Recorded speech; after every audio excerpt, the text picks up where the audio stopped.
Xin chào tất cả các bạn đã quay lại kênh Admin Audio. Ở tập trước, sau khi từ biệt đám người Hắc Nô, Tần Trần liền tiến vào chỗ sâu trong thiên ma bí cảnh. Trong lúc đó, hắn đã gặp lại Ngô Công Lĩnh đang bị hai tên võ giả của Đại Vĩnh Vương Triều truy sát. Sau khi xử lý xong hai tên võ giả của Đại Vĩnh Vương Triều kia, Tần Trần cũng biết được một số tin tức về thần bí cung điện có chứa rất nhiều ma tinh. Thế là dưới sự dẫn đường của Ngô Công Lĩnh, hai người rất nhanh đã tìm được thần bí cung điện kia. Trước khi tiến vào, Tần Trần cũng nhắc nhở qua Ngô Công Lĩnh. Nếu hắn không muốn vào thì hiện tại có thể rời đi. Còn nếu muốn tiến vào thì khi gặp nguy hiểm Tần Trần sẽ bảo vệ hắn. Nhưng nếu nguy hiểm đến mức Tần Trần khó xử lý thì hắn tự biết đường mà lo lấy thân. Nghe Tần Trần nói vậy, thì sau một hồi suy nghĩ Ngô Công Lĩnh cũng quyết định đi vào cùng Tần Trần. Thế là hai người cứ vậy mò đường trong mê cung thông đạo này, nhưng kết quả thì chả tìm kiếm được chút đồ gì có giá trị cả. Sau một hồi đi tới đi lui không kiếm được gì, thì Ngô Công Lĩnh lên tiếng nói, chúng ta cứ đi như thế này, thì muốn tìm được bảo vật là rất khó, nếu như có thể biết được bảo vật nằm ở chỗ nào thì tốt rồi. Nghe được câu này của Ngô Công Lĩnh, liền khiến cho Tần Trần kích động hẳn lên, thế là hắn liền đem một ít phệ khí nhĩ và hỏa luyện trùng trong hồ lô thả ra ngoài, để cho chúng thay mình đi tìm bảo vật. Dưới sự dẫn đường của đám linh trùng, Tần Trần rất nhanh tìm được một cái mật thất, bên trong có chứa một cốc lục giai linh dược cùng với một khỏa ma tinh. Cứ như vậy, trên đường tiến vào sâu trong mật thất, Tần Trần lại phát hiện được thêm mấy cái mật thất nữa, tổng cộng lấy thêm được 7 khỏa ma tinh cùng với hơn 10 gốc lục giai linh dược. Tiếp đó, đám linh trùng này dẫn Tần Trần vào một gian mật thất rất to. Vừa vào đến nơi, đập vào mắt Tần Trần chính là một thạch đài được bố trí cấm chế ở giữa mật thất. Nhưng mà Tần Trần cũng không có thời gian để xem đồ vật trong cấm chế là gì, vì hiện tại trong mật thất này đang có 5 tên võ giả, chia làm hai nhóm đang giằng co với nhau.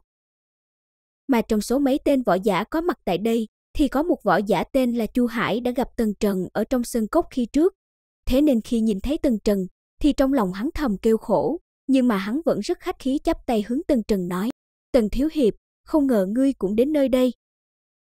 Trông thấy Chu Hải cung kính với Tần Trần như thế, liền làm cho tên võ giả có tu vi nửa bước Vũ Vương bên kia có chút kiêng dè. Nhưng ngay sau đó, một tên trong nhóm của hắn đã nhận ra thân phận của Tần Trần, nên đã âm thầm truyền âm nói cho hắn biết, do đó hắn cũng bớt đề phòng với Tần Trần hơn trước. Lúc này, Tần Trần cũng không để ý đến mấy tên võ giả này nữa, mà hắn tập trung quan sát đồ vật bên trong cấm chế. Rất nhanh sau đó, Tần Trần đã phát hiện ra trong cấm chế này có hai vật, đó là một khỏa ma tinh to bằng nắm tay, thứ còn lại là một cái ngọc giản.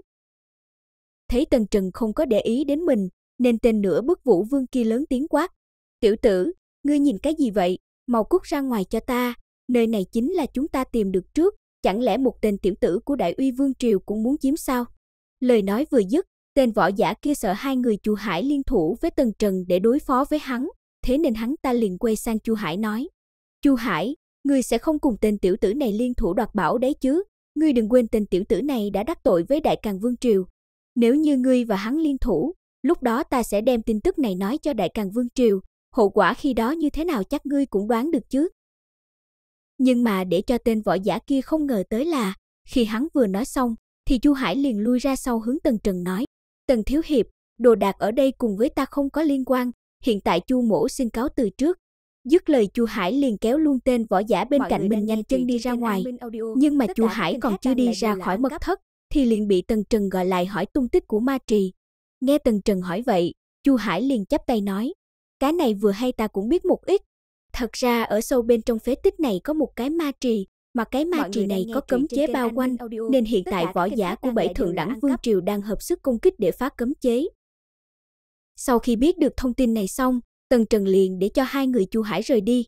Mà Chu Hải thấy thế, thì liền hướng Tần Trần chắp tay ôm quyền một cái, rồi nhanh chóng rời khỏi mật thất này. Khi đã rời đi khỏi mật thất kia, thì lúc này tên võ giả đi bên cạnh mới hướng Chu Hải hỏi, Chu sư huynh, không phải huynh rất muốn có được khối ma tinh kia sao, làm sao bây giờ lại để cho đám người Triệu Luân kia không công lấy được như thế? Nghe vậy, Chu Hải lườm hắn một cái rồi cười lạnh nói, người thì biết cái gì, cứ đợi mà xem, đám người Triệu Luân kia lần này chắc chắn phải chết là không thể nghi ngờ. Về phía Triệu Luân, khi thấy hai người Chu Hải vừa gặp Tần Trần đã lập tức rời đi như thế, cũng khiến hắn cảm thấy có điều gì đó không đúng, nên bất giác trong lòng hắn lúc này liền xuất hiện một tia kiêng kỵ đối với Tần Trần. Thế là hắn liền chắp tay hướng Tần Trần nói, Tần huynh đệ, ta là Triệu Luân của Đại Thông Vương Triều, Bây giờ trong mật thất này chỉ còn hai chúng ta, tuy các hạ là người đến sau, theo lý thuyết sẽ không chiếm được vật gì, thế nhưng nếu như mở ra được cấm chế kia, chúng ta sẽ chia cho các hạ một phần có được không?